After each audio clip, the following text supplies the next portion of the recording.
del sufrimiento siempre ha dicho presente, porque somos un pueblo luchador, somos un pueblo que va siempre hacia adelante. Y ahora hablar del Salvador, señores, ¿quién no conoce al Salvador ahora? Díganme, ¿quién no conoce al Salvador? Nuestro pulgarcito de América que está bañado por las aguas del Pacífico y que ha surgido como David, ¿verdad? Como David, en medio de muchas situaciones, pero que con la presencia de Dios, El Salvador está saliendo adelante, y eso es importante para nuestro país.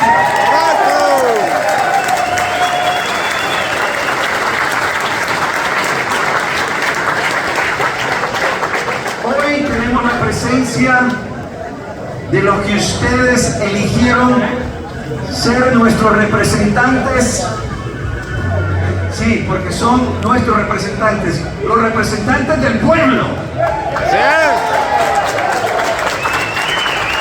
Y los representantes del pueblo tienen que escucharnos. Y acá la diáspora también, a pesar de estar a la distancia, yo sé que muchos viven de cerca con el corazón lo que está pasando en nuestro querido Pulgarcito. Y muchas de las nuevas leyes nos están dando una nueva oportunidad de un El Salvador diferente. ¡Correcto! Un El Salvador que cambia, que no es perfecto, como lo ha dicho nuestro presidente Nayib Bukele, pero en el camino vamos corrigiendo. Y eso es importante, porque nada es perfecto, solo Dios. Pero es la lucha y el trabajo, y es algo que también nuestro presidente Nayib Bukele siempre ha enfatizado, y que tenemos que poner todo en las manos de Dios. Amén. Eso ha hecho la diferencia para que este día nosotros, con mucha atención, con mucho patriotismo, porque qué lindo escuchar, ¿verdad? Ya se acomodaron todos. Seguimos, por favor, sigan entrando. Si hay algún asiento por ahí que está disponible, levanten su mano, reacomodemos a la gente. Es importante que todos estemos listos. Ubiquemos ya, nos están dando el último aviso para que cada uno de ustedes se ubique en los diferentes asientos que todavía están disponibles. Estamos casi listos para poder iniciar. Una de las cosas que siempre me ha impactado a mí, yo no sé a ustedes, pero cuando pequeño en la escuela y de pronto lo escogían algunos de ustedes para llevar la bandera, ¿verdad? Qué honor llevar la bandera el día de la... Qué honor decir la oración a la bandera salvadoreña. ¿Algunos se recuerdan de la oración a la bandera salvadoreña? ¡Sí!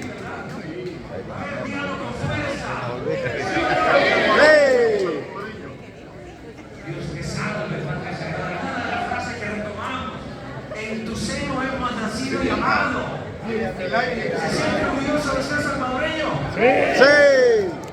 Eso es importante, porque eso nos marca por el resto de la vida. Que nosotros, sea nuestro destino final, usted tiene una marca de ser salvadoreño. Y eso es importante. Nosotros somos embajadores del Salvador, y hoy tenemos una oportunidad grande de escuchar a nuestros representantes, los representantes del pueblo, porque son los que marcan hoy la diferencia en esta nueva etapa de la historia del Salvador. Por eso es que tenemos que estar orgullosos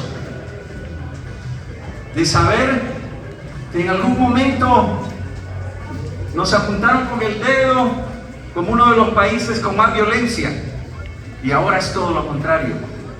Ahora se vive un ambiente de paz, mucho más turismo, mucho más empresas que quieren invertir, más desarrollo, por supuesto, gracias. Y también, como lo dijo el presidente Nayib Bukele, no somos perfectos, pero queremos ser nosotros mismos. Queremos ser El Salvador independiente. Déjennos hacer nuestras cosas para que todos podamos beneficiarnos de un nuevo El Salvador. Así es que, Correcto. con ese grito fuerte, ¡arriba El Salvador!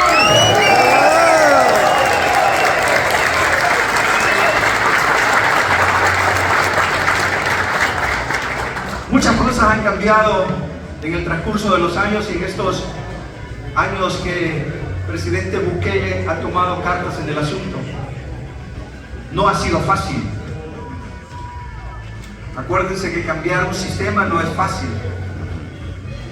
Siempre cuesta, porque como en cualquier otra situación siempre existen personas que no dejan trabajar. Y en eso hay que ponernos de acuerdo. Les decía hace algún momento la importancia de ser embajadores. Cuando a ustedes le preguntan qué está pasando en El Salvador, ¿cuál es su versión? ¿Cuál es su versión?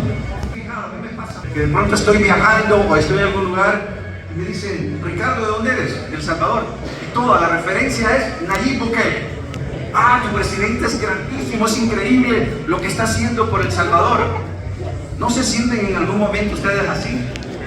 Correcto. Se identifican ahora como miembros de un país que está saliendo adelante. Cuando más antes nos señalaban, decían, no, hay mucha violencia. Ahora qué lindo escuchar que tenemos un Surf City, que podemos ir visitar muchos lugares que antes no se podía. Todos ansiábamos una tranquilidad de esa manera como cualquier otro país. Pero por ahora, ese es el trabajo arduo de los padres de la patria, porque así son llamados. Los padres de la patria son los que nosotros elegimos para que hagan su trabajo, ¿verdad? Porque se deben al pueblo. Y este es el pueblo reunido el día de hoy. Tendremos la oportunidad de ese mensaje importante que nos vienen a entregar el día de hoy y que marca, por supuesto, una historia para la ciudad espacial de Houston. ¿Y por qué lo digo eso? Porque tener alrededor de 20 y más diputados en un foro como este, déjenme decirle, es un privilegio. Así es que ustedes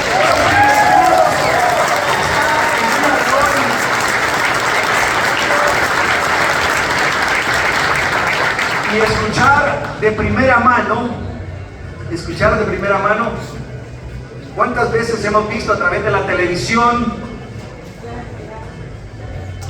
las sesiones, ¿verdad?, de la asamblea? Ahora miren, ustedes lo van a tener aquí justo cerquita para poder hacer historia con nosotros. Muy cerca, muy cerca. Ahora sí, estamos listos para iniciar ya, y con el debido respeto nos tomamos algunos minutos para reacomodar todo. Acuérdense que nada es perfecto, pero en el camino lo trabajamos. Así que estamos listos para iniciar.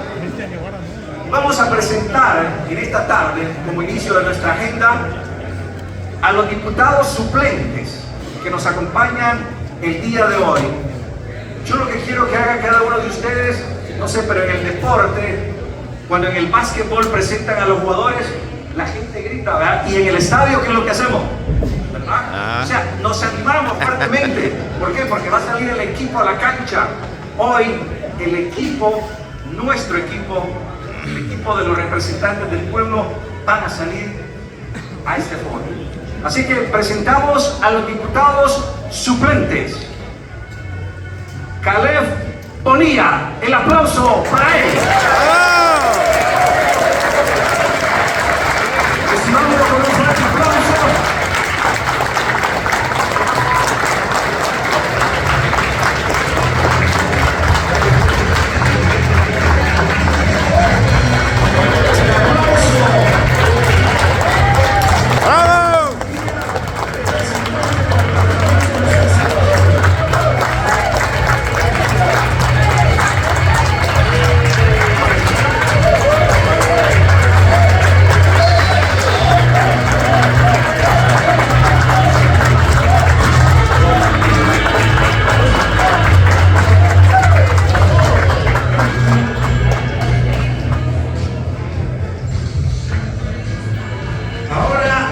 Recibamos con un fuerte aplauso también a Eduardo Carías, representante del departamento de San Salvador.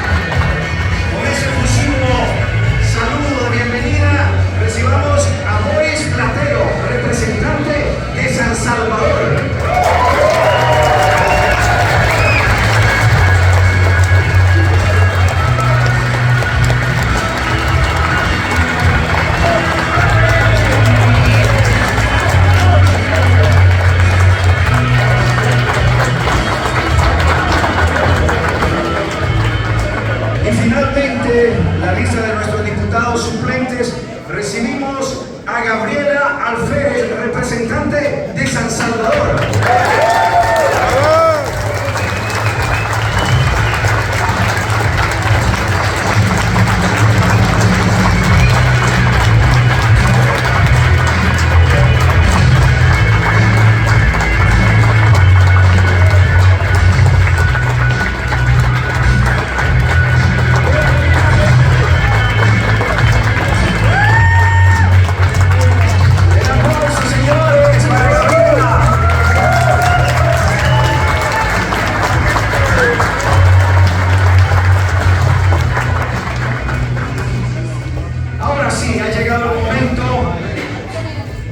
De los diputados propietarios que nos acompañan el día de hoy, ustedes ven que las sillas están justo con su nombre, identificados.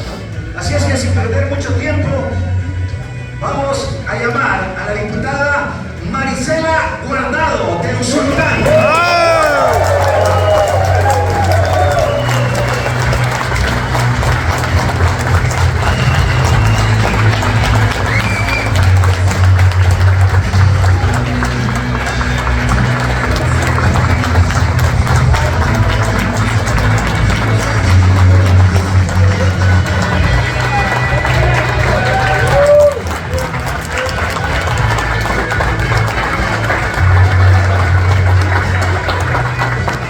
Por el departamento de Sonsonate, señoras y señores, Mauricio Ortiz.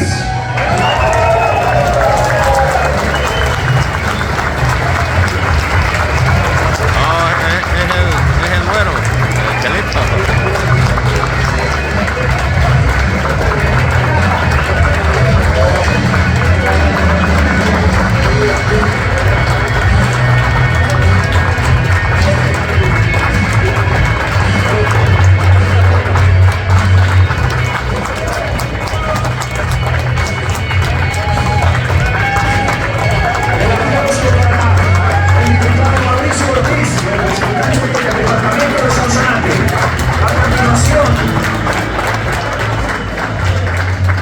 Del departamento de San Miguel, del carnaval de San Miguel, por supuesto, Eduardo Amaya.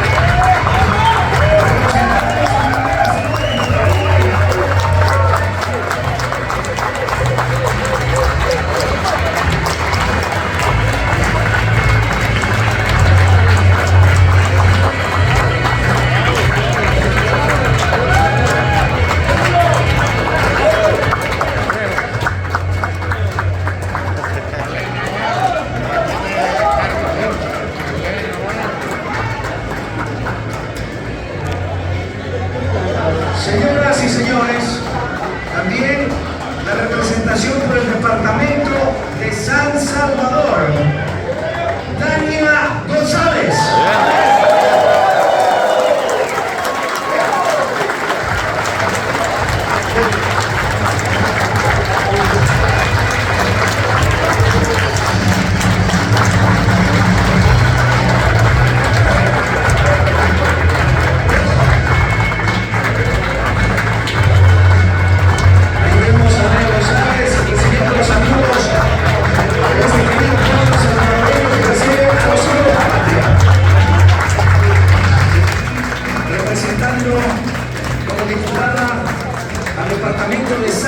Salvador.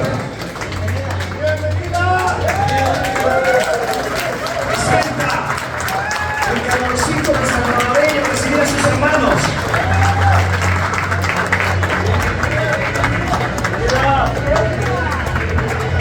A continuación, señoras y señores, por el departamento de San Salvador recibamos al diputado Francisco Villatoro.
Presentar, por supuesto, a Helen Joel de San Vicente.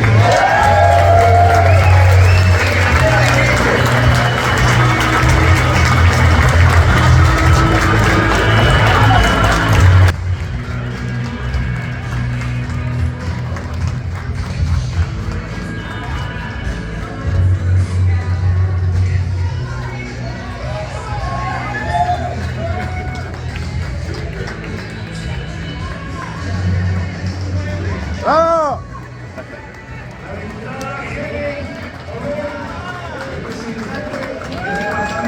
Con todo, la diáspora en Houston, Texas.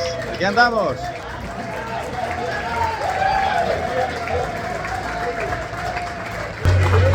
Señoras y señores, a continuación, por el departamento de Santa Ana, el diputado Felipe Interiano.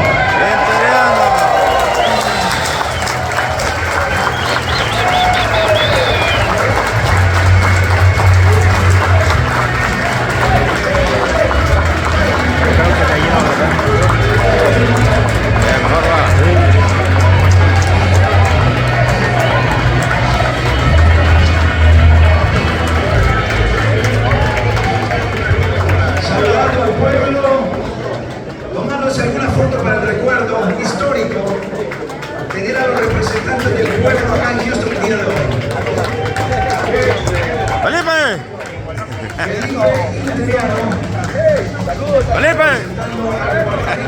De Santa Ana.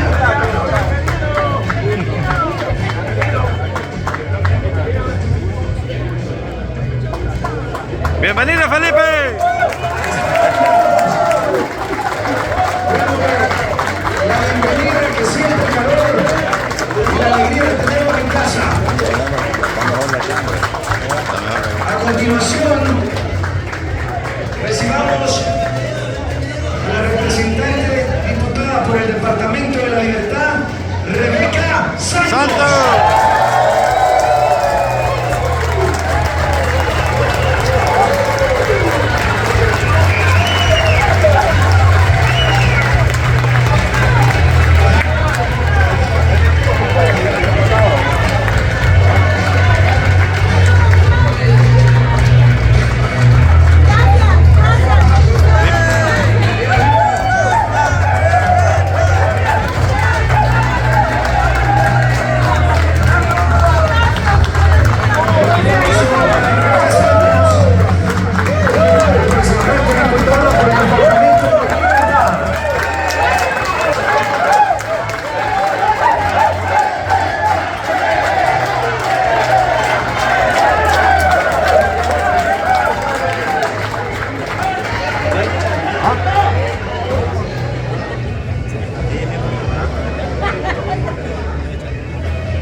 bienvenida al diputado Walter Alemán.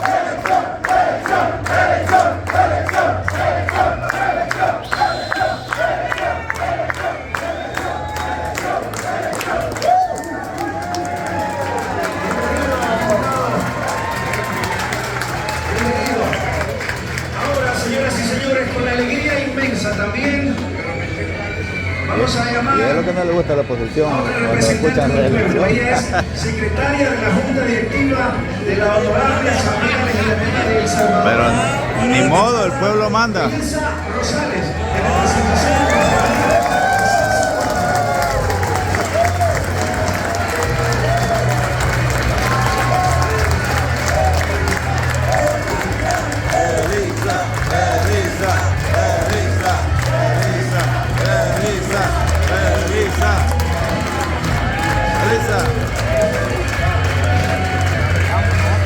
¡Bienvenida!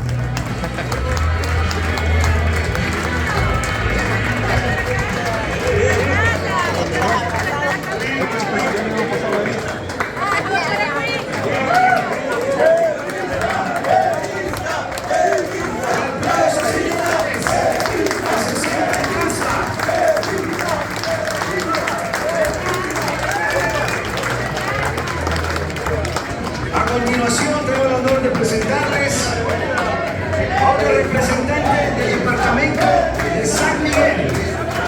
Se trata de la diputada Suni Cedillo.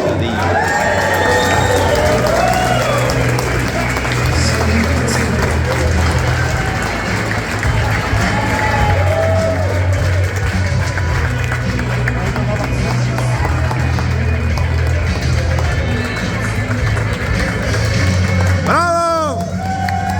¡Bienvenida! ¡Bienvenida!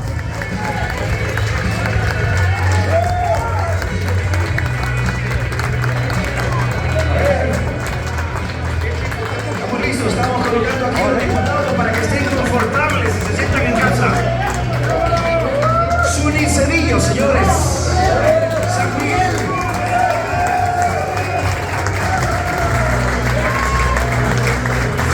Representante diputada por el departamento de San Miguel. Bienvenida. Y ahora, señoras y señores, tengo el honor de llamar al siguiente diputado, Edgar Fuentes, del departamento de San Vicente.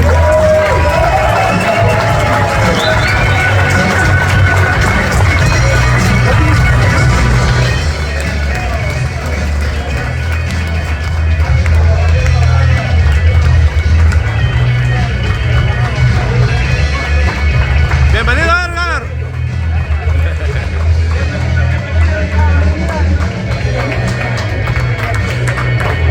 ¡Bienvenido! Un aplauso de recibimiento que sea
San Salvador, Alexia Rivas.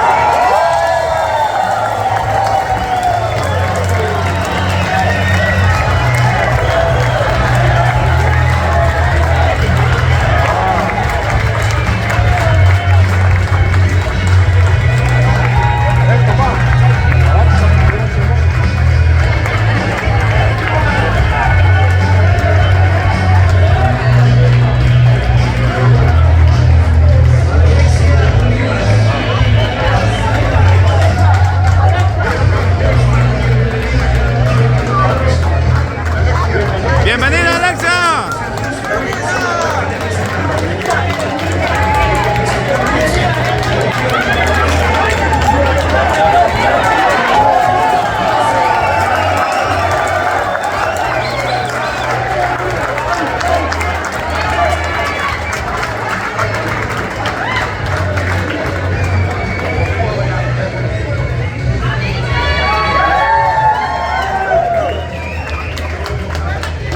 Señoras y señores, el siguiente en nuestra lista es por el departamento de San Salvador, el diputado Edgardo Nieto. ¡Lato!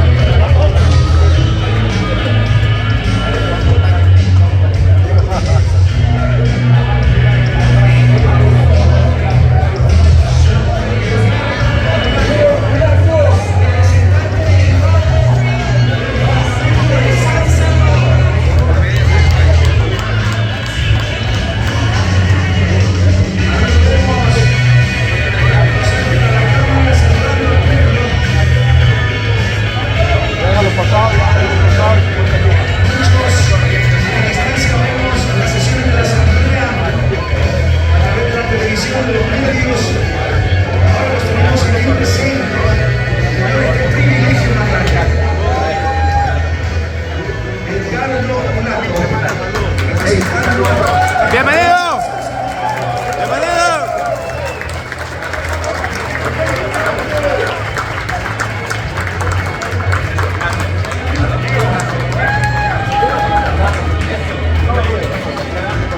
Señoras y señores, la siguiente lista de honor es para la representante de Santa Ana, la diputada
Señoras y señores, bienvenido diputado. Tenemos el honor de invitar a la siguiente diputada por el departamento de San Salvador. Ella es Ana Figueroa.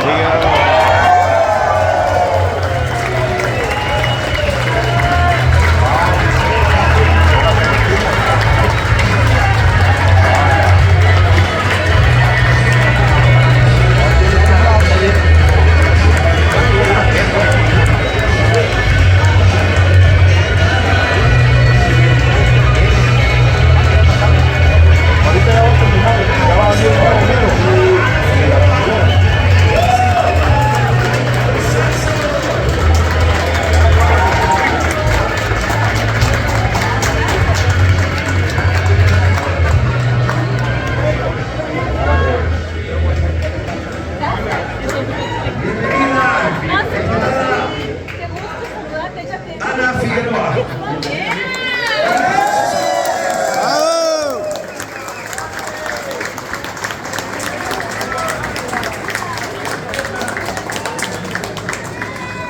Y finalmente, vamos a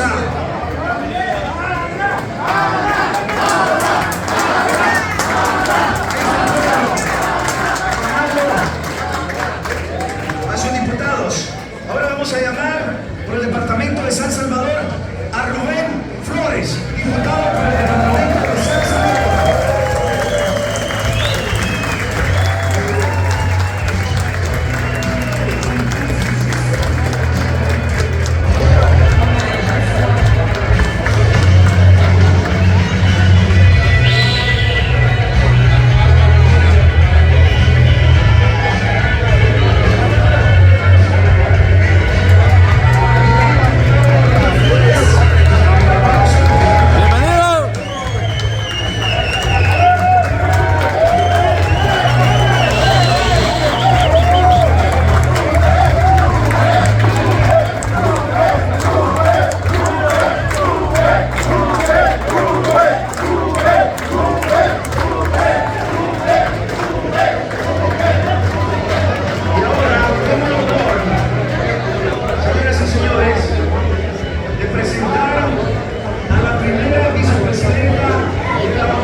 Ahora sí, por favor, un aplauso a los diputados que ya están acá con nosotros al frente.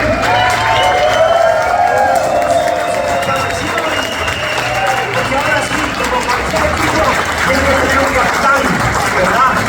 Y ahora sí, les vamos a presentar al capitán. Con mucho honor y con mucha alegría, señoras y señores, el presidente de la Honorable Asamblea Legislativa de El Salvador, el diputado Ernesto Castro.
Aldana.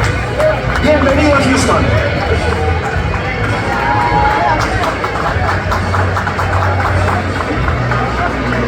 Ahí está la respectiva foto.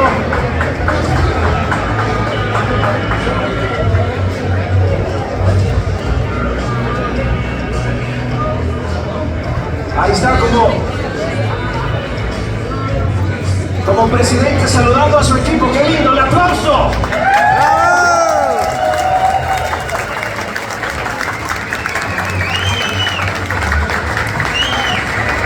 Todo el equipo de trabajo el día de hoy. Qué honor tenerlos aquí en Houston.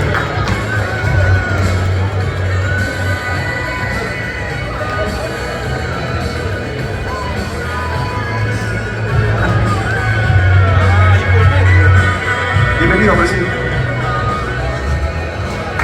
Ahora sí, démosle el aplauso de nuevo.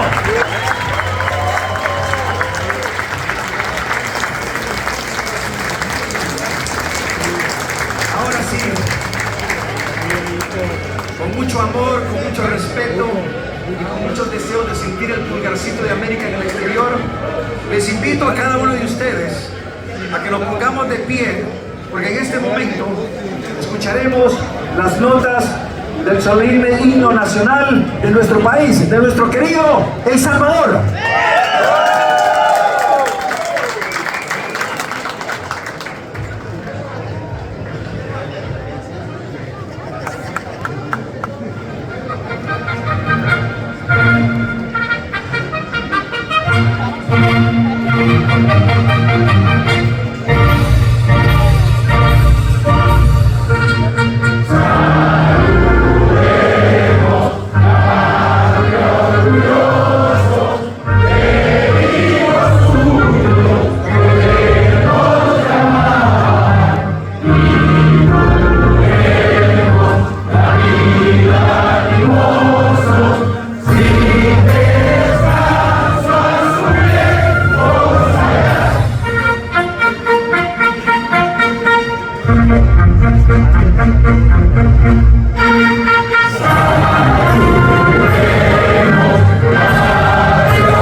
De presentarles al presidente de la Asamblea Legislativa de El Salvador, y es un honor, él y su equipo, al diputado presidente de la Asamblea Legislativa, Ernesto Alfredo Castro Aldana. Para que pueda expresarse.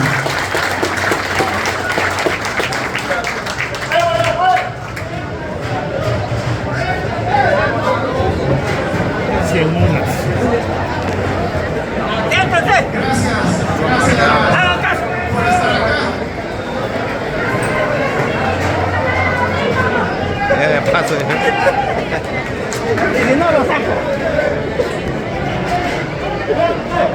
En nombre de mis colegas, de los colegas que me acompañan y el mío propio, queremos dar gracias a Dios en primer lugar por estar acá con ustedes. Gracias por el recibimiento que nos dan, como siempre. Gracias por el cariño que nos demuestran. Gracias por estar junto a nosotros en esta coyuntura y en este cambio que hoy por hoy se está viviendo. Porque si no fuera por ustedes, nada de esto fuera posible. Ustedes son el pilar y la fuente más importante de lo que, por lo que ahora está sucediendo. Es por ustedes. Bueno, yo soy salvadoreño, igual que la mayoría de los que están acá.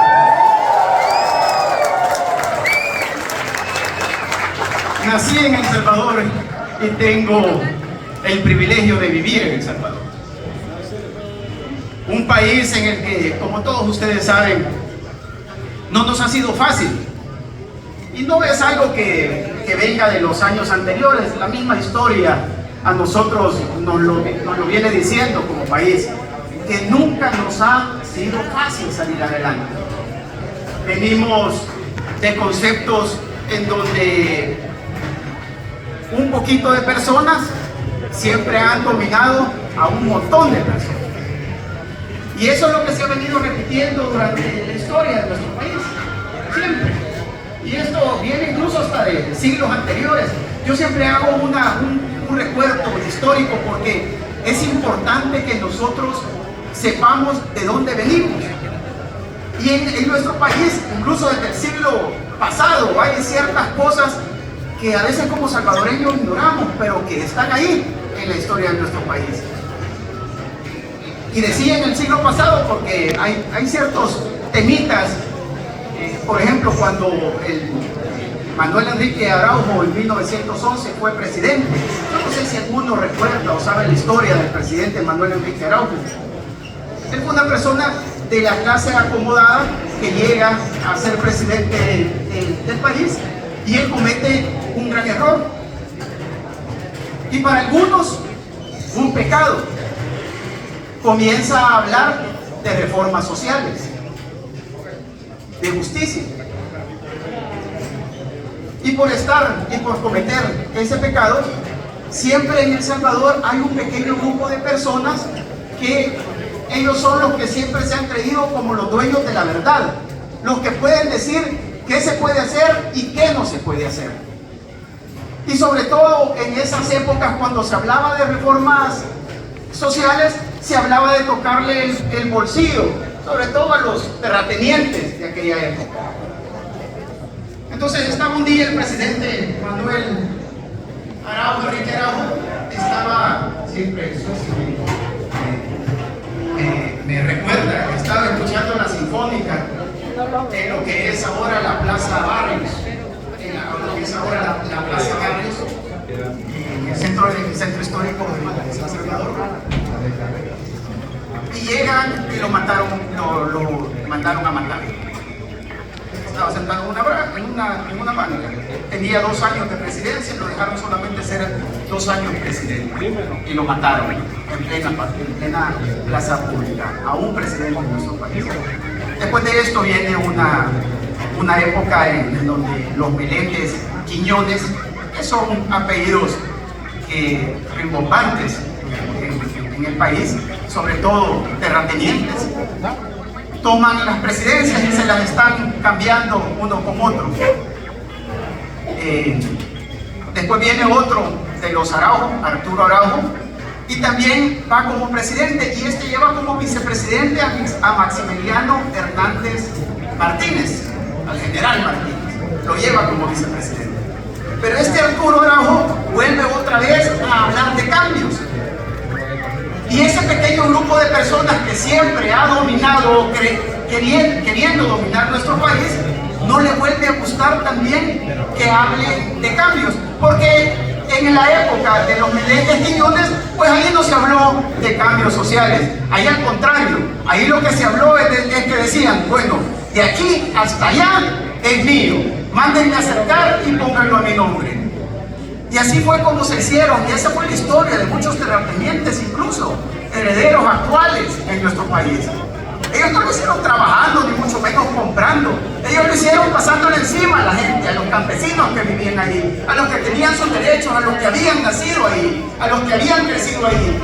De un día para otro amanecieron con que eso ya no era de ellos, sino que era de alguna de esas personas con apellidos, en donde todo era como un club, en donde ellos se protegían.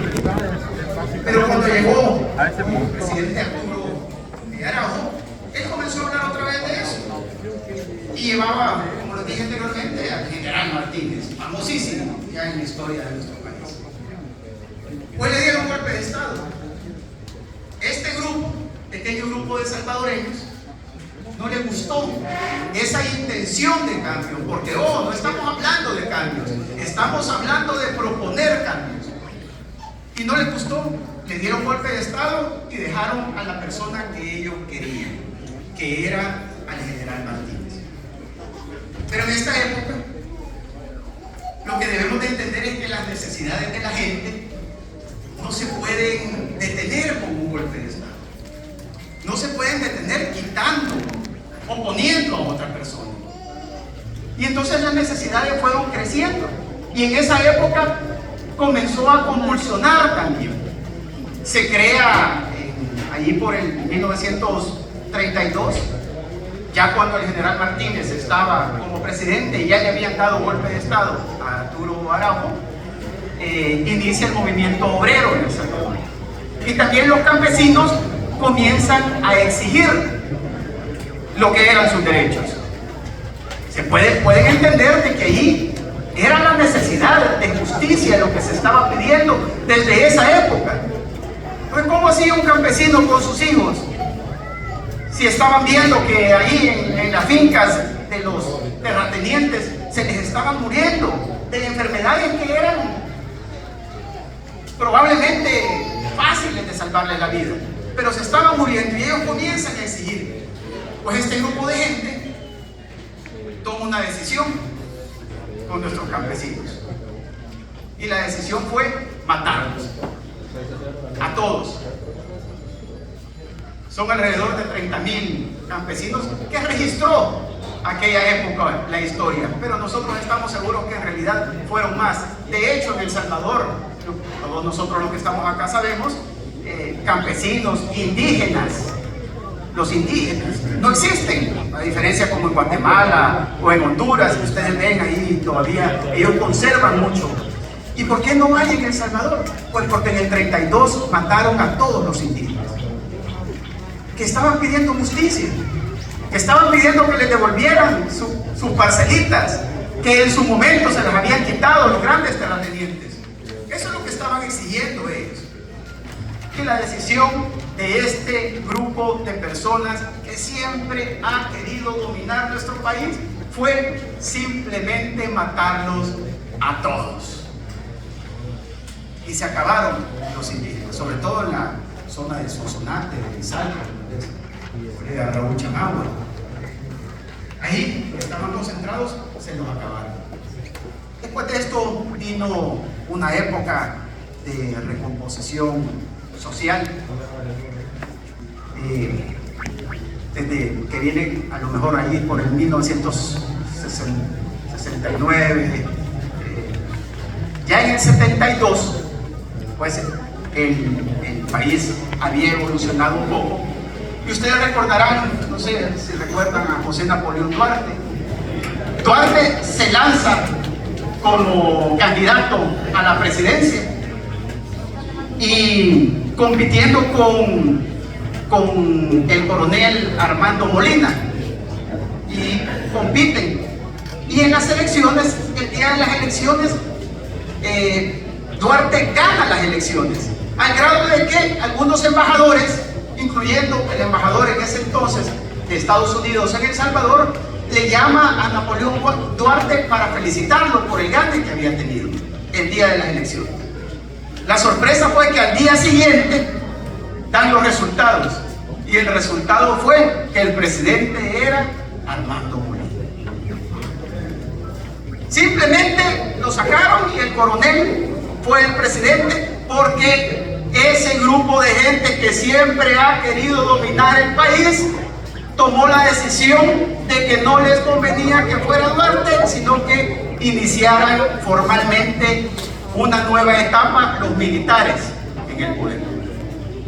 Comenzaron con ellos y aquí se dio una etapa en la que cada grupo de poder en El Salvador iba dando golpes de Estado y colocando a su peón. Golpes de Estado y colocando a su peón. Porque cada grupo dominante en El Salvador, que era muy poco pero con mucho poder, ellos lo que querían siempre es, desde esa época, es ver la presidencia de la República como un gerente de la tienda. Porque la tienda era de ellos. Y la presidencia era un gerente que ellos ponían para administrar la tienda de ellos, que les pertenecía a ellos. Porque el país solamente era de ellos, desde su punto de vista. Duarte tuvo que salir exiliado, porque se quedó todavía reclamando un par de días, lo agarraron, lo torturaron y tuvo que salir exiliado. Se fue en esa época se fue a vivir a Venezuela. Y comenzaron en la época esta de las dictaduras militares, donde ellos se iban alternando, después de golpes de Estado, se iban alternando el poder, y donde todo era ficticio, pues sí, habían algunas votaciones, pero ellos ya sabían quiénes eran. Cuentan las leyendas urbanas en nuestro país que ellos se alternaban el poder, y todo era con el consentimiento de este grupo que siempre ha estado atrás, que no aparecía nunca de frente en la primera fila, y ocupaban y veían a los militares como aquellas personas que tenían las armas, que tenían el poder y que podían poner quieta a la gente. Y de hecho así lo hicieron y así los ocuparon. Vino otra época también que viene hasta allá por 1979, pero lo que sucedió también algo, se me había olvidado, ahí en el 72, cuando le roban las elecciones a Duarte, en 1972, que por primera vez se conoce o registra la historia reciente de nuestro país, que un grupo de gente, sobre todo de jóvenes, toman las armas. Ahí tomaron las armas y quedó registrado, porque ellos no estaban de acuerdo con lo que estaba sucediendo. Independientemente de los resultados, las formas tampoco a ellos no les parecía, y tomaron las armas. Otro hecho histórico y lamentable y que ha quedado ahí en la historia de nuestro país es en 1980, cuando Monseñor Romero también habla y comienza a pedir el cese de los asesinatos. La historia lo registra. Día domingo él estaba, 23 de marzo, domingo, estaba dando misa, exige que paren los asesinatos. El día lunes, 24 de marzo de 1980, en la capilla del Hospital de la Divina Providencia en la Miramonte, lo asesinan, estando él en misa, dando misa, lo asesinan.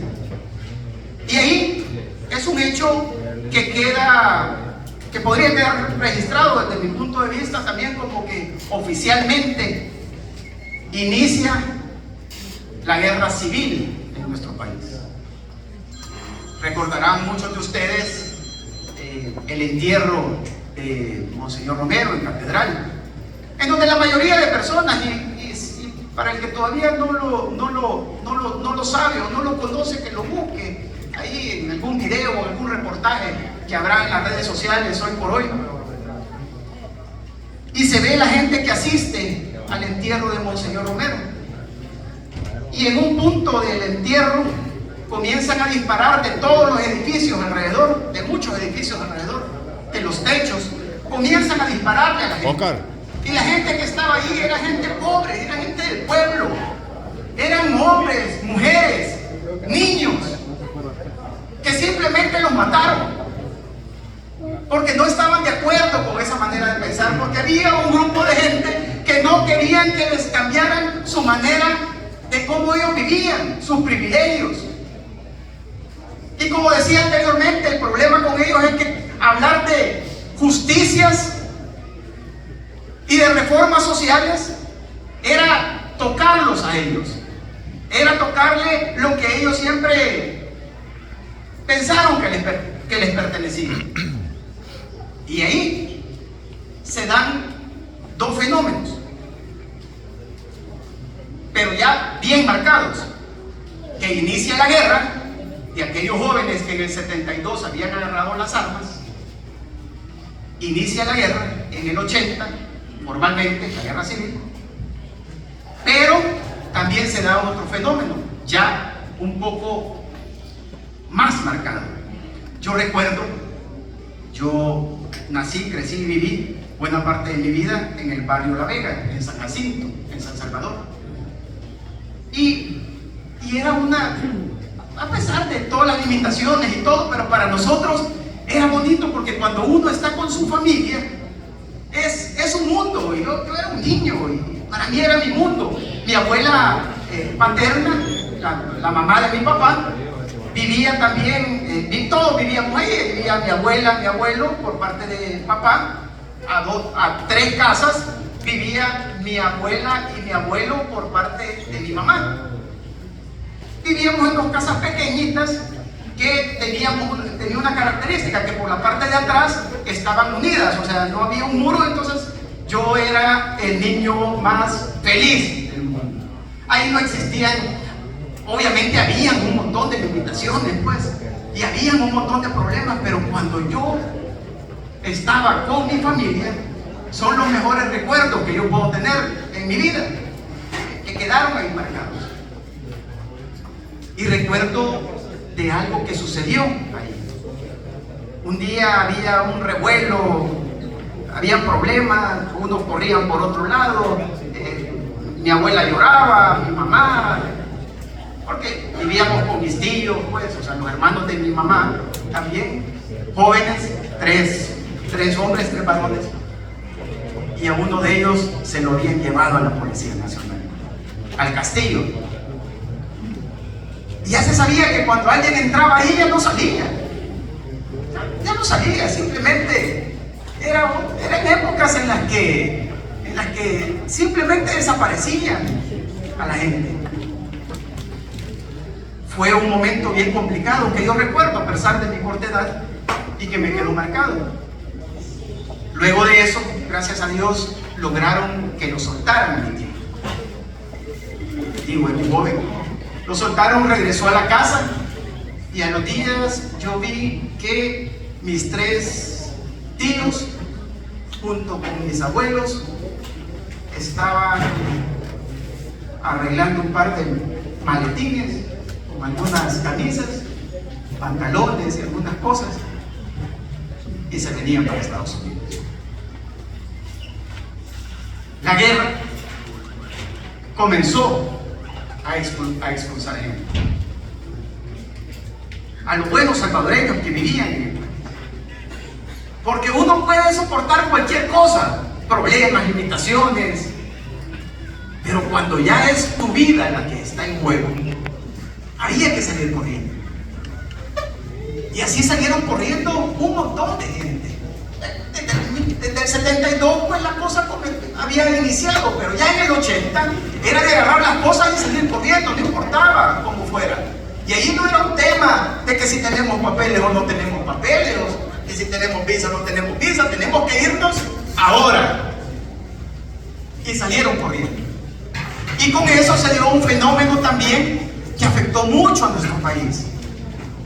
Las familias se desunieron, el tejido social se rompió.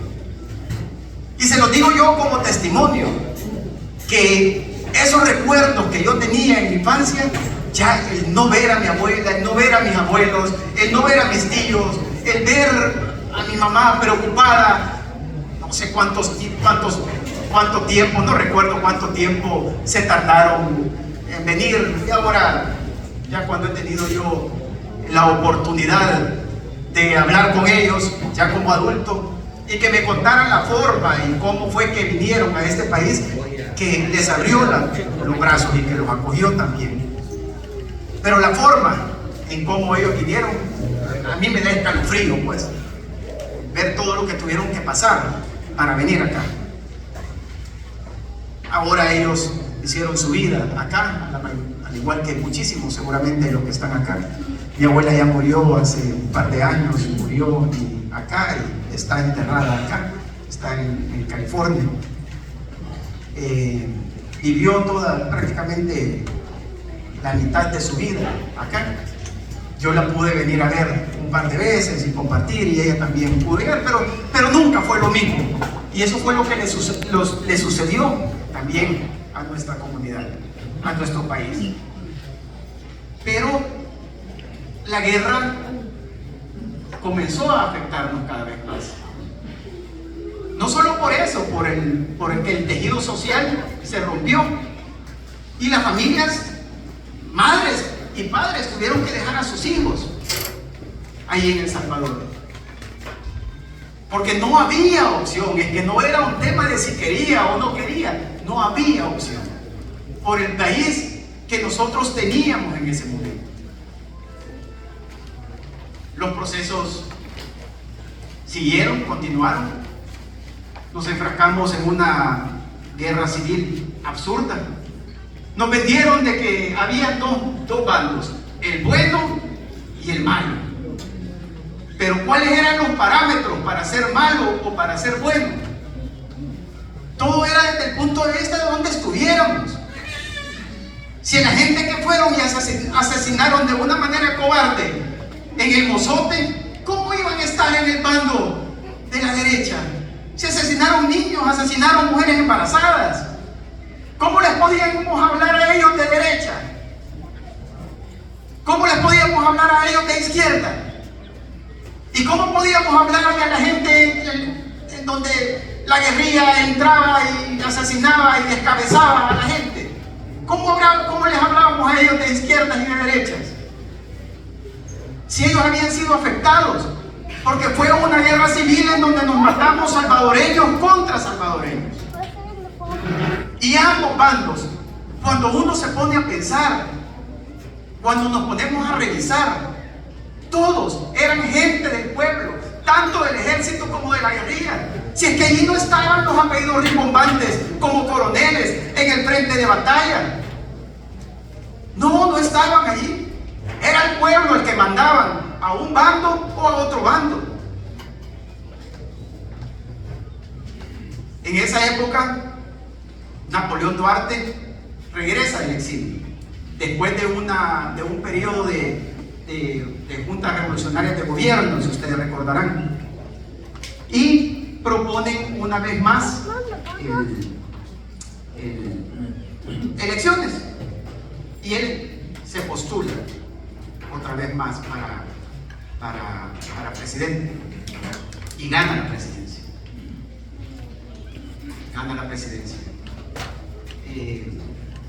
Pero todo esto, ya en 1981, ya habían formado un partido político, la derecha. O sea, este grupo de gente, como allá en el 80, después del asesinato de Romero, y ver la compulsión que eso había causado, y ver que la guerra civil ya había iniciado, pues los dueños, ese grupo de gente que siempre ha querido dominar nuestro país, crea un partido político. Ese partido político, creado en 1981, se llama ARENA, Alianza Republicana Nacionalista ARENA. Y en el 83 se postula Napoleón Duarte contra Roberto Dawson. Pero el grupo de personas que dominan nuestro país les parecía que Roberto Dawson era como una moneda al aire. Y este loco, a saber con qué nos va a salir. Y entonces, ¿qué hacemos? Entonces, lo menos peor que tenían ahí, porque no es porque quisieran a Napoleón Duarte, sino que era lo menos peor que tenían ahí, dejan que Napoleón Duarte sea el presidente del país. Independientemente si les parecía bien o les parecía mal, no era uno de ellos, no era un empleado directo de ellos. Entonces lo que le hacen es que en su gobierno le crean un bloque completo, porque este grupo de personas que domina todo en nuestro país, en ese entonces dominaba el periódico, la televisión, la radio, la empresa, los trabajos. Ellos dominan absolutamente todo y le hacen un bloqueo a ese gobierno, que ese gobierno terminó siendo un fracaso por dos cosas: por la corrupción y por el bloqueo que les hacen. Pero la derecha, o ese grupo de personas, ya no estaban dispuestos a cometer el error que habían cometido con Duarte. Y en las próximas elecciones ponen a uno de su equipo, a alguien de ellos, y postulan a Alfredo Cristiano, que le había quitado el partido también a Davison después de que él había perdido, y él va como presidente, queda como presidente en el 89.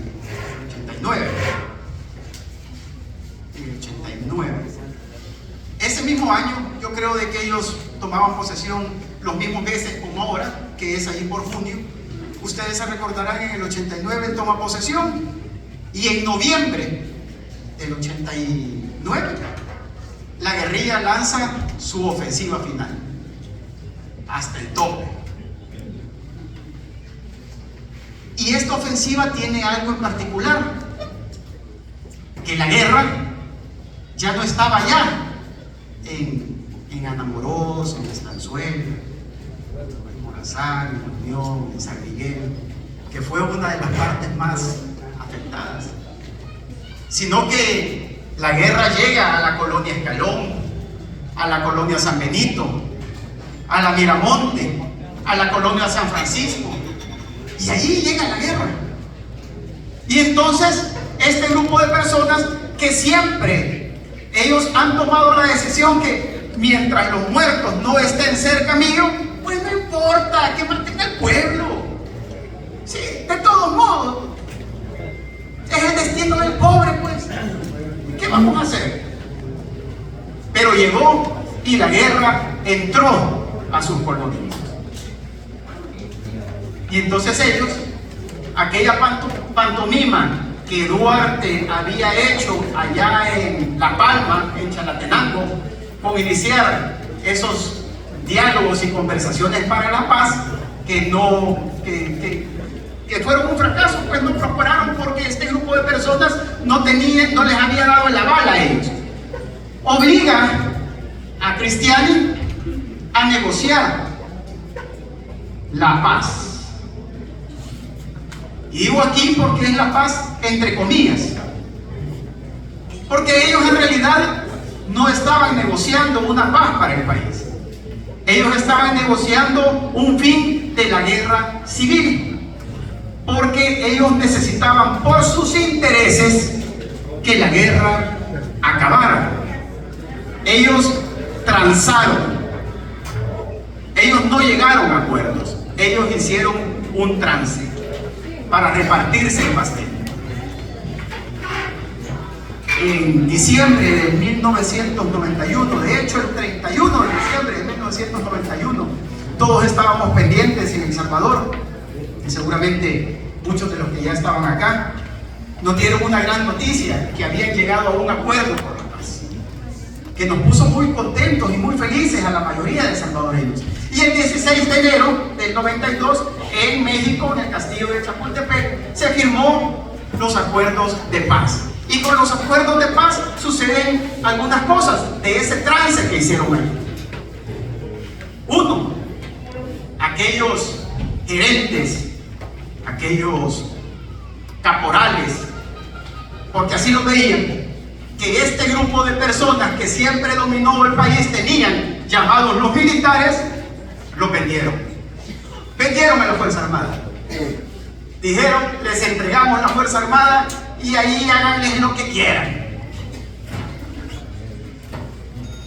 Y otro punto importante en ese momento es la creación.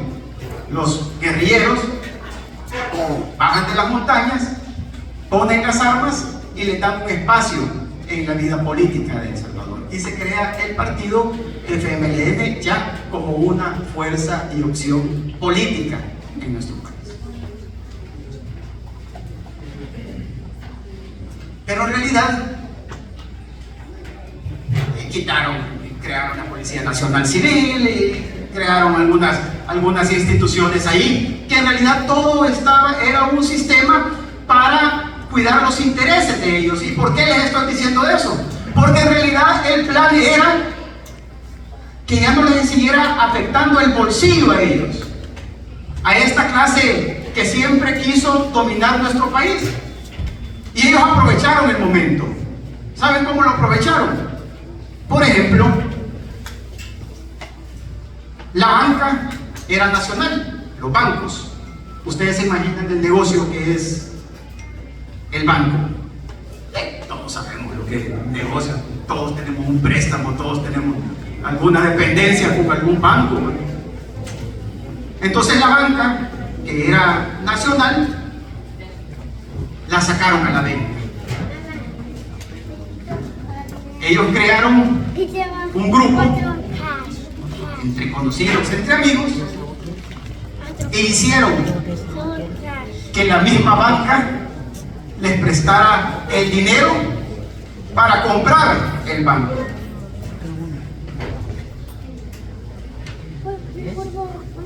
Crearon unos marcos legales, no solamente para hacer ese negociazo, sino que para que los eximieran de pagar impuestos. O sea, no pagaron impuestos de esas transacciones. Lo mismo hicieron con las telefonías, por ejemplo.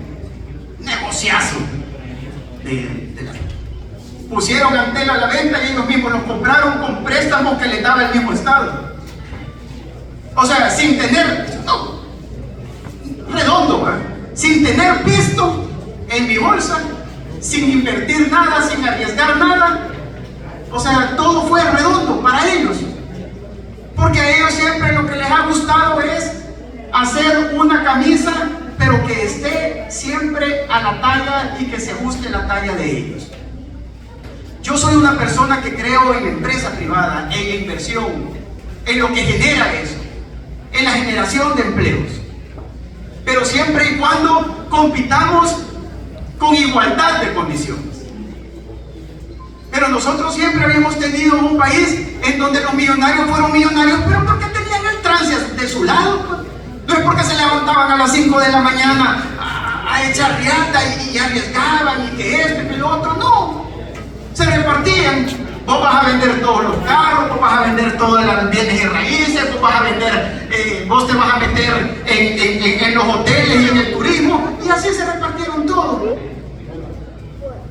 No, sí, que, como dice nuestro colega diputado, ve qué bonito.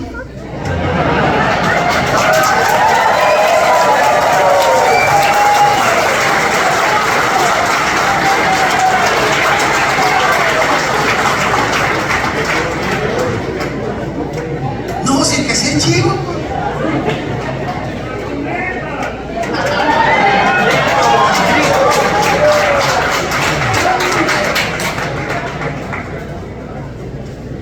Y se repartieron todo.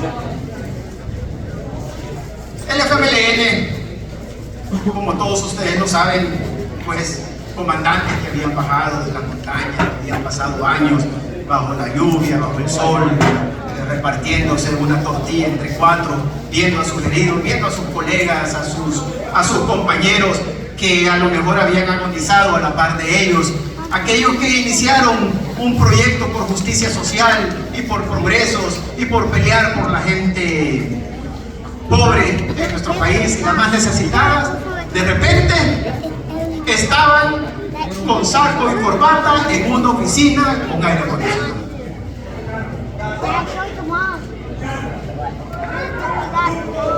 Y comenzaron a disfrutar de ese cambio de vida. Y comenzaron a sentirse que ellos merecían ese cambio de vida. Dejaron atrás las casas de cartón y comenzaron a ver las casas en donde ahora entraban y decían: ¿y yo por qué no puedo tener una casa así? Hay que ver entonces que, si yo siempre lo he dicho, lo hablamos muchas veces con un buen amigo, que estoy seguro que ustedes lo conocen, Siempre decimos, a ellos los invitaban a la casa, estos, los millonarios, los llevaban ahí ya cuando eran diputados, porque se formaron como partidos políticos con la idea de entrar a la Asamblea Legislativa con una representatividad, y obviamente la lograron. Y cuando estaban allí les decían, mira, ¿qué te sirvo de tomar? Te sirvo un vodka, un whisky, un vino. Si los comandantes no sabían lo que era eso. Si nunca lo supieron. Y en esta época, si ustedes me van siguiendo en el relato, en esta época no les menciono la Fuerza Armada porque la Fuerza Armada la mataron. La vendieron, la entregaron. Después de que les exprimieron y esos que tanto les sirvieron a todos estos terratenientes, la entregaron a su suerte. Pero estos, cuando estaban allí en esas casas y les decían y les ofrecían, ¿querés este vinito, este whisky, este vodquito? Ellos solo decían, de ese dame.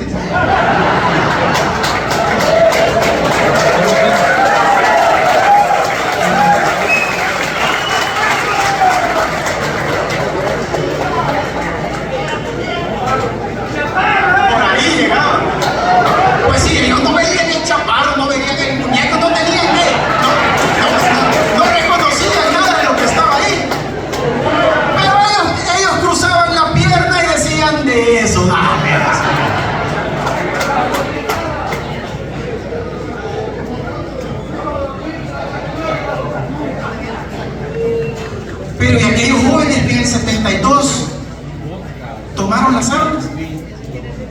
Pero aquel grupo de personas que allá en el 80, de una manera formal, toman las armas y se va al país, a esos cantones, desde el punto de vista de ellos, pues,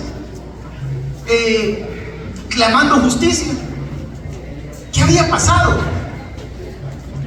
Y ellos se dedicaron a cuidar esos nuevos sueños que ahora tenían, y descuidaron que del otro bando nos estaban robando todo el país. Nos robaron absolutamente todo. Después de la época de Alfredo Cristiani viene la época de Calderón Sol, en donde lo único que cambiaron fueron la fuerza de poderes que estaban detrás de estas presidencias. Y cada uno de ellos tenía intereses particulares y iban sobre esos intereses.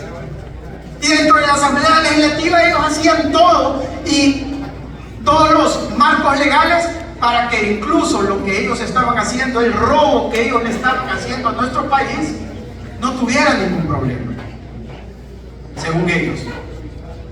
Pero estaba sucediendo también algo que todavía no habíamos logrado entender en aquel entonces. Ahí por el 93, ahí por el 94, cuando lo único que había sucedido era el fin de la guerra civil, porque la convulsión social seguía en nuestro país. Y de repente llegó un grupo de personas a El Salvador. Llegaron a un grupo de personas que tenían algo muy particular, que eran pandilleros, en el 94, que se habían estado acá y que acá dijeron, no, nosotros nos quedamos con los salvadoreños buenos y les mandamos los salvadoreños. Cualquiera, pues, cualquiera. Y los mandaron para allá. Y llegaron ahí unos que llegaban con unos shorts así largos y una manera de vestir rara que nosotros en el país no lo conocíamos. Y los gobiernos en ese entonces les dieron la bienvenida. Y habían algunas organizaciones internacionales que nos comenzaron a decir de que había que recibirlos con los brazos abiertos y que había que reinsertarlos a la sociedad. Y entonces ellos llegaron y se fueron a sus comunidades se fueron a las Margaritas, se fueron al Palacio de Venecia, se fueron a algunos cantones, se fueron a Popa, a Calla, a Colón, a La Campanera, se fueron a San Martín, a Catacingo, a Ilopango. Ahí se fueron a las colonias, y entonces los jóvenes que estaban ahí, cuando lo veían y ellos hablaban Spanglish, y bueno, y entonces la gente decía, ¿cómo es esto? Pues y había una nueva forma de vivir, de convivir dentro de la comunidad. Los gobiernos, ellos estaban entretenidos robando. No había espacio como para perder el tiempo para ver qué es lo que estaba sucediendo con eso. Se agruparon este grupo de personas y comenzó a crecer. Y entonces ellos estaban claros de lo que hacían, lo que habían aprendido acá, en su formación, porque son delincuentes, no es por ninguna otra razón, lo fueron a aplicar allá. Comenzaron a reclutar a nuestros jóvenes y los comenzaban a obligar a unirse a ellos. Entre atracción y obligación, nuestros jóvenes, pues, nosotros, recuérdense que todavía habían épocas nosotros, el internet es el que nos abrió el mundo, pues. Si nosotros el mundo nos lo decía las portadas de los periódicos, que siempre nos mintieron, siempre nos mintieron. Eso es lo que nos decían, que es lo que estaba sucediendo en el mundo, porque ellos eran los únicos que poseían la verdad, de acuerdo a lo que ellos, por lo menos así nos lo vendían a nosotros. Vino el gobierno de Francisco Flores.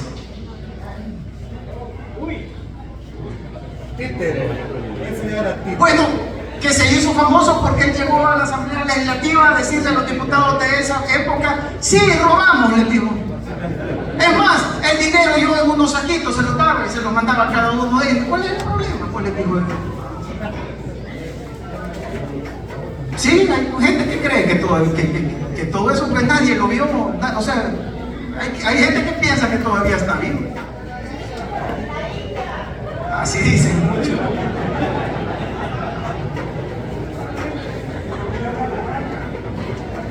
Y él fue de las primeras, el primer gobierno, ustedes también recordarán, que inició con algunas acciones con los pandilleros.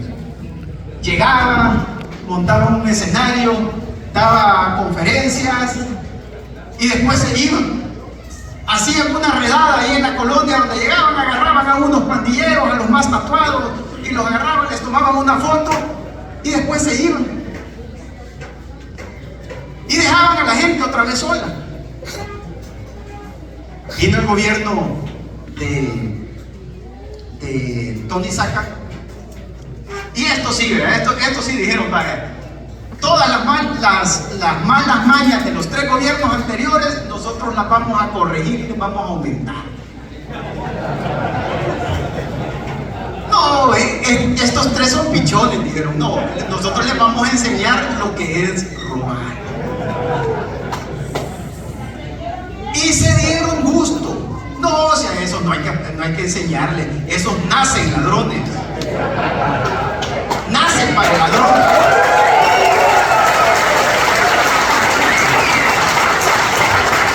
Arena nació para robar. Para eso nació Arena. Para eso fue diseñado. Para eso se desarrolló. Y eso nos lo demostraron. Porque los 4 presidentes llegaron a robar. Uno, ahorita, actualmente, está fuera del país, huyendo.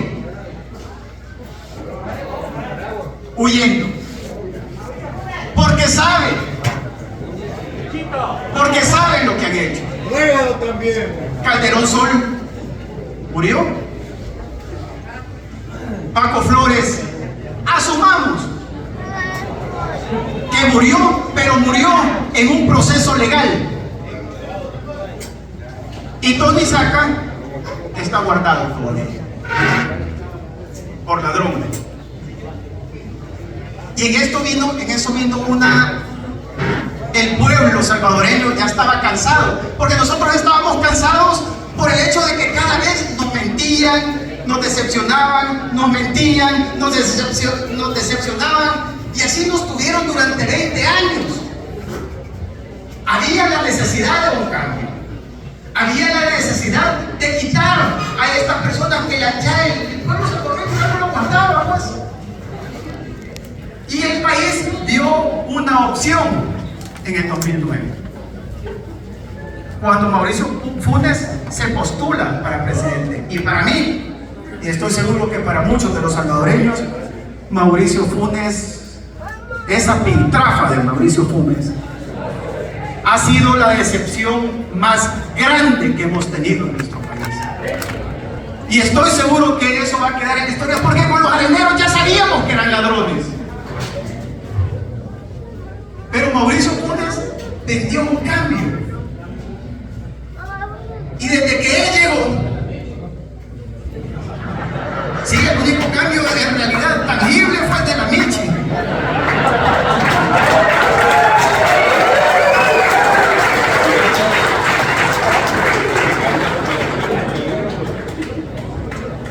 Fue tan cobarde que dejó en problemas legales inclusive a su propio hijo. Hijo, ¿cómo va a dejar uno a un hijo con un problema legal para que se lo lleven a la cárcel? Y así lo dejó. Dejó a su exmujer que padecía cáncer, la dejó también abandonada y con problemas legales. Eso es lo peor que nuestro país ha parido. Si los demás han sido unos malnacidos, este ha sido el peor de todos ellos.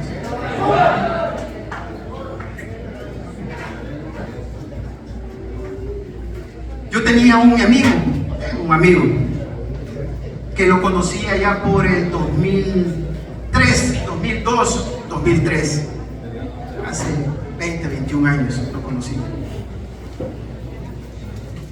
Y en el 2010, estando Mauricio Funes como presidente, nos escribimos, llamamos, no me acuerdo si nos llamamos, creo que nos chateamos por Hotmail, habían eso.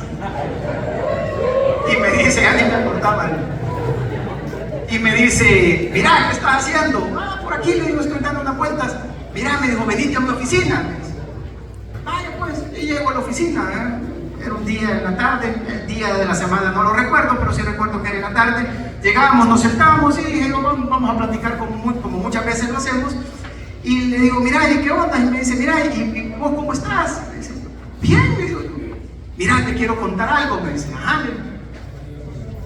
fíjate que me voy a meter en política. ¿Cómo? Le digo, en política.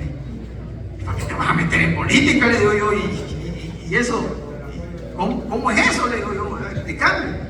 Sí, me dijo, es que fíjate que, no sé, me dijo, yo tengo esa ganas, me dijo, ¿de dónde te ha nacido? Vos estás tranquilo, estás joven, sos empresario, te va bien, tenés plata, ¿qué vas a ir a hacer allí? Le digo, yo esa cuestión de política en donde nada sirve, donde todo el mundo te molesta, te vas a meter en problemas, te vas a echar enemigos. Mira, me dijo, pero yo no lo veo así, me dijo, yo lo veo como que es una oportunidad. Entonces yo me quiero meter en política. Yo no sé si ustedes conocen a mi amigo, me imagino que ustedes lo conocen.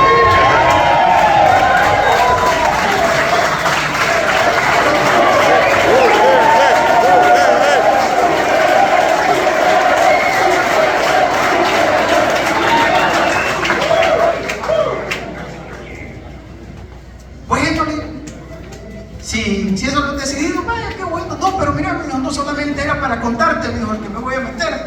Si no quiero, me dijo, ¿qué? Nos metamos juntos. Ah, vaya, le dije. Ah, bueno, pues. Bueno, le dije yo. Y comenzamos, y démosle, pues, le dije yo. Sabía. Vaya, pues, démosle. Ese es el nacimiento de lo que ahora somos. Un grupo de personas Un grupo de personas.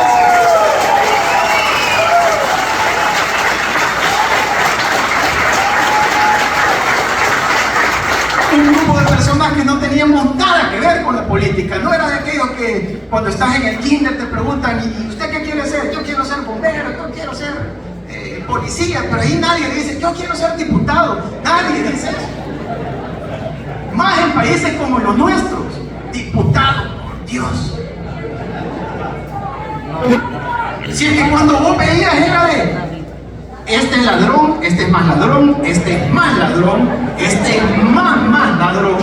O sea, esas eran las categorías que se tenían. Entonces, ¿quién se quería meter ahí? Y me dice, démosle pues, le dije yo, ay, no fui. ¿Y qué vas a hacer? Explícame por lo menos, le digo yo. Pues mira, me voy a tirar de alcalde. Ah, bueno, dije yo. Alcalde de San Salvador, alcalde de Santa Ana, alcalde de San Miguel, alcalde de... no sé. Alcalde de Santa Tecla, como mi buen amigo Henry Flores, que está acá con nosotros.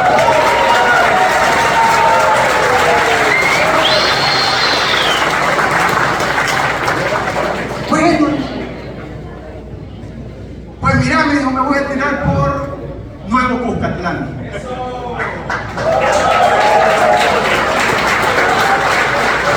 Pero en ese momento yo le dije, ¿por dónde? Le dije, Nuevo Cuscatlán, le dije.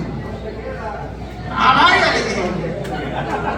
Y entonces comenzamos a ver aquellas pequeñas reuniones en donde nos reuníamos personas que si nos contamos con los dedos de una mano probablemente sobraban dedos. Ahí también tuve el gusto de conocer a Xavi Sabla, que es el presidente de Nuevas Ideas. Con lo cual somos grandes amigos y que también está haciendo un gran trabajo por el país. Y comenzamos, él comenzó a hablar de cómo iba a ser la campaña y todo eso, pero la verdad que nosotros, y yo en lo particular, cero con eso. Nosotros ya manteníamos una amistad de varios años. Y me dijo, mira, y comenzó a formar también su consejo municipal. Y invitó a mi esposa también, a Michelle, a ser parte de ese consejo.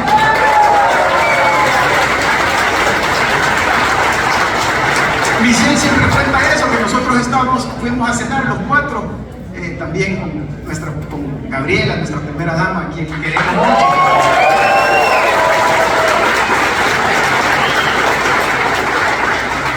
Y siempre dice ella de que en realidad lo que nosotros hicimos fue, le tendimos una trampa, dice ella, pero en el buen sentido, porque fuimos a cenar y la cena estaba deliciosa y estábamos los cuatro sentados y estuvimos platicando de un montón de cosas y todo, ya casi, ya cuando estábamos acabando la cena le dijimos, mira Michelle, fíjate que te queríamos decir una cosa. Ajá, ¿el qué?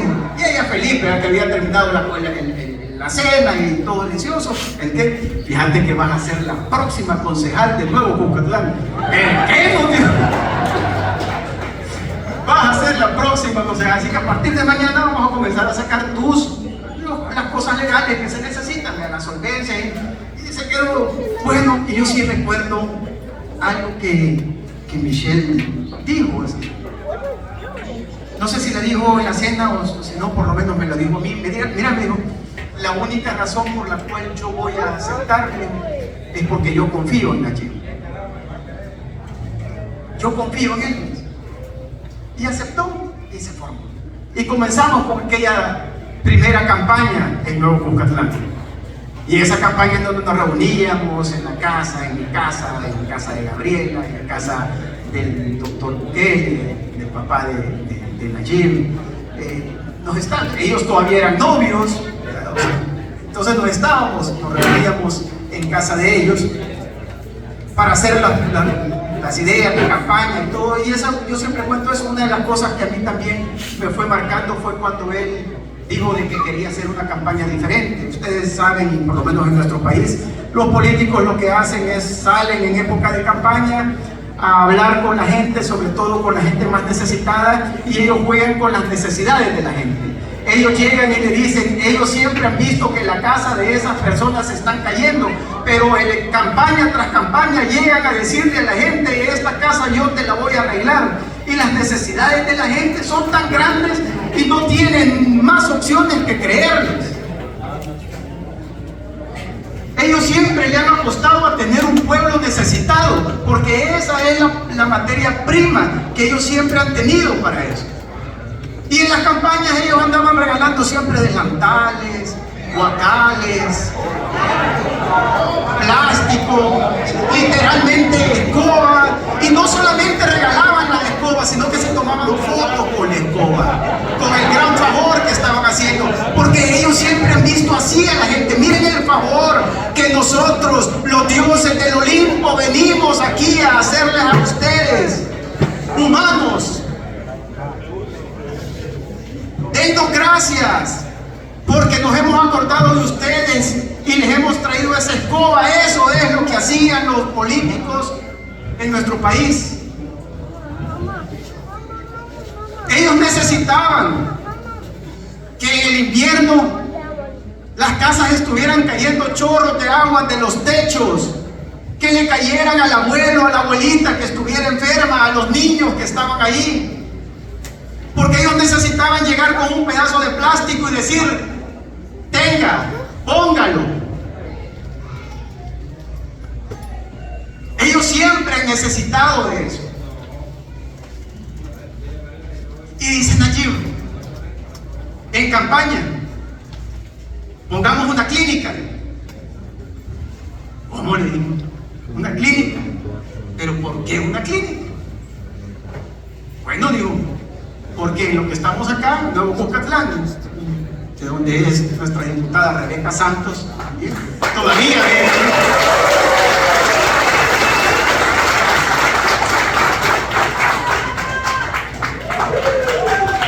y no me dejaron mentir, ni Rebeca, ni Sueci, que también siempre formó parte del círculo cercano de nuestra primera dama, Gabriela. Los tres estuvimos en ese momento en Cucatlán y decía, vamos a poner una clínica, y a mí lo que me impactó fue la explicación que él me dio. Mira, amigo, Nuevo Cucatlán es un municipio de 9,000 personas, 15 kilómetros cuadrados. Aquí en medio de todo el desarrollo teníamos Santa Elena, ahí a unas cuadras literalmente, Santa Elena, donde está la embajada americana, pues, que es uno de los lugares más seguros y bonitos, Houston, Texas, incluso del país o de esa zona.